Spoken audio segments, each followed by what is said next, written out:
اعوذ باللہ من الشیطان الرجیم بسم اللہ الرحمن الرحیم۔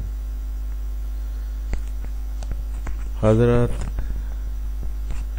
کعب بن مالک رضی اللہ تعالی عنہ سے روایت ہے کہ رسول اللہ صلی اللہ علیہ وآلہ وسلم نے فرمایا، دو بھوکے بھیڑیے جو بکریوں پر چھوڑے جائیں اتنا نقصان نہیں کرتے جس قدر انسان کے دین کو اس کی مال و جاہ کی حرص نقصان پہنچاتی ہے۔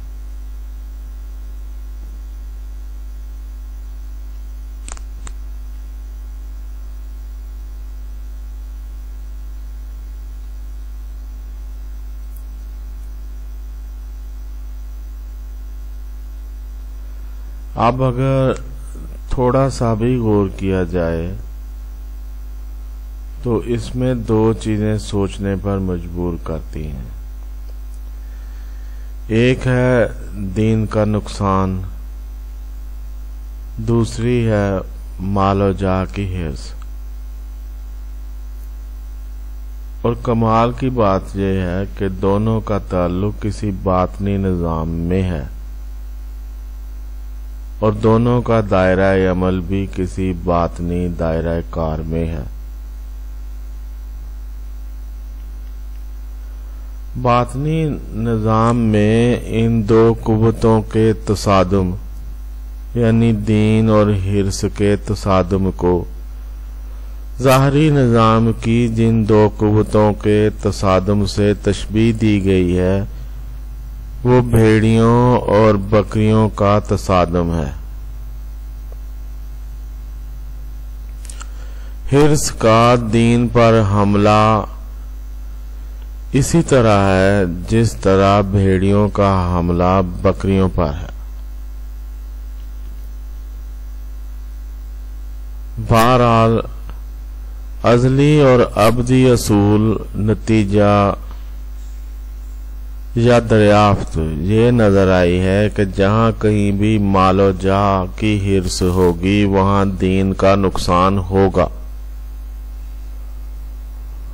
اور نہ صرف ایک بار ہوگا بلکہ ہوتا رہے گا تا وقت کہ وہ حرص باقی رہے، اور ممکن ہے کہ اگر وہ حرص بڑھ جائے تو دین بالکل ختم ہو جائے۔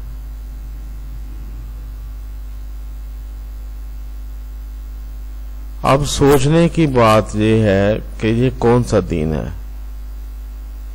ظاہر ہے مال و جاہ کی حرص انسان کے دل میں ہوگی تو دین بھی وہی ہے جو انسان کے دل میں ہے۔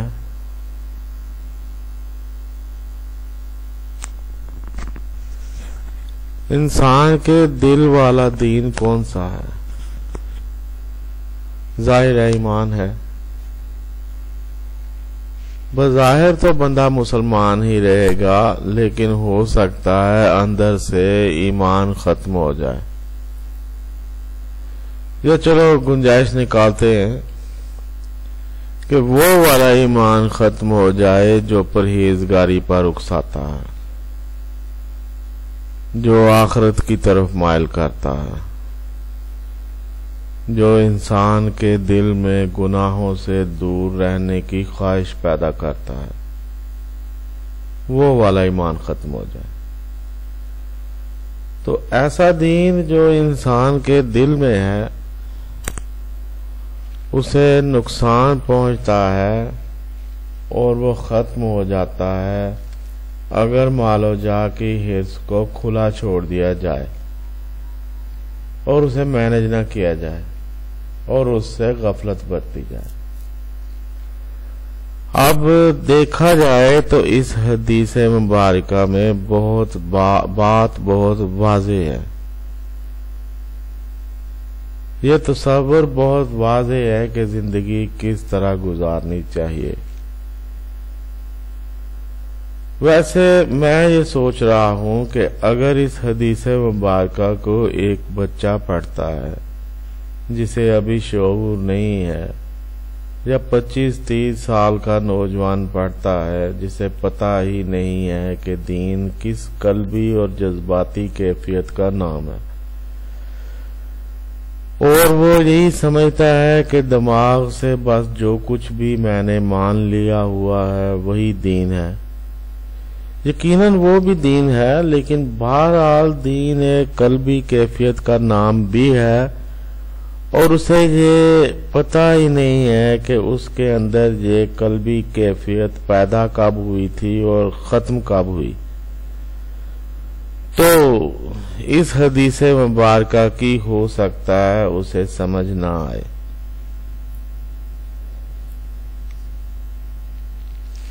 لیکن ایک عمر رسیدہ آدمی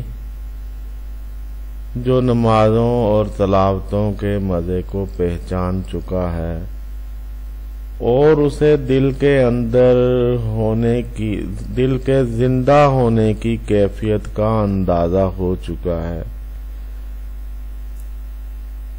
وہ اسے بخوبی سمجھ سکتا ہے اس حدیث مبارکہ کو کہ کس طرح مال و جاہ کی حرص انسان کے دل میں نیکی اور پرہیزگاری کے اس احساس کو ختم کر دیتی ہے جو اللہ تعالیٰ کی یاد کی طرف رغبت دلاتا ہے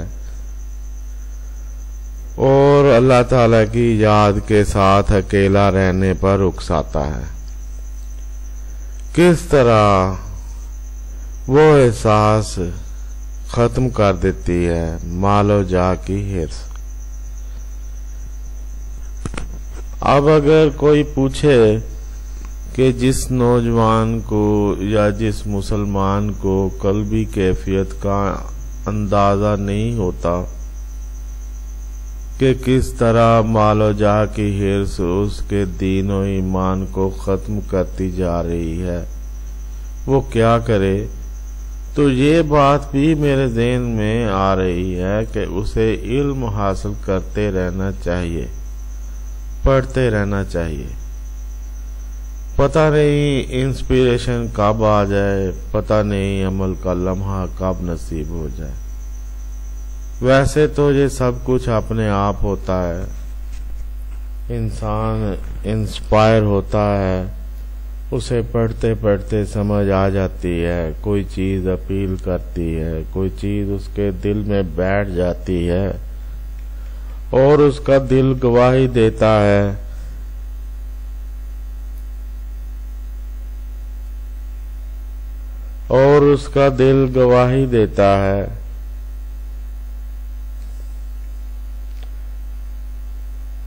دے دیتا ہے اور اس کا دل گواہی دے دیتا ہے۔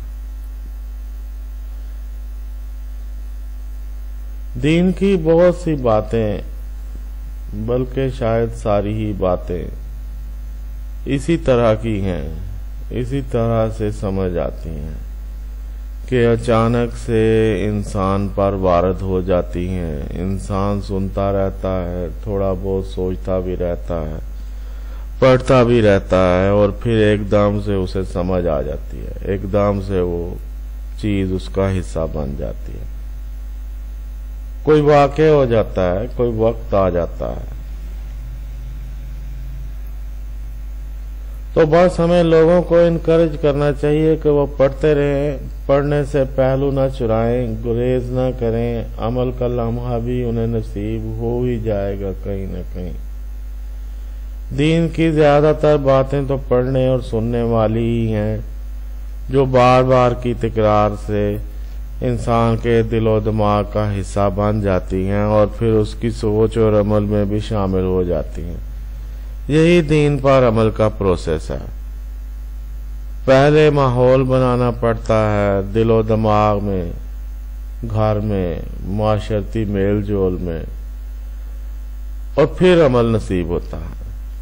پہلے دل و دماغ میں کنسیپٹس کلیئر کرنے پڑتے ہیں، رغبت دلانی پڑتی ہے، تحریک پیدا کرنی پڑتی ہے، پھر عمل نصیب ہوتا ہے۔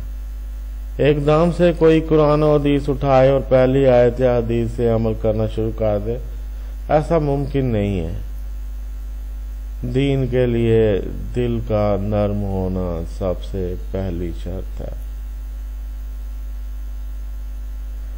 اللہ تعالی ہمیں دین سے متعلق اچھی انسپریشن اور اچھے لمحوں کو حاصل کرنے کی سعادت عطا فرمائے۔ آمین ثم آمین یا ارحم الراحمین۔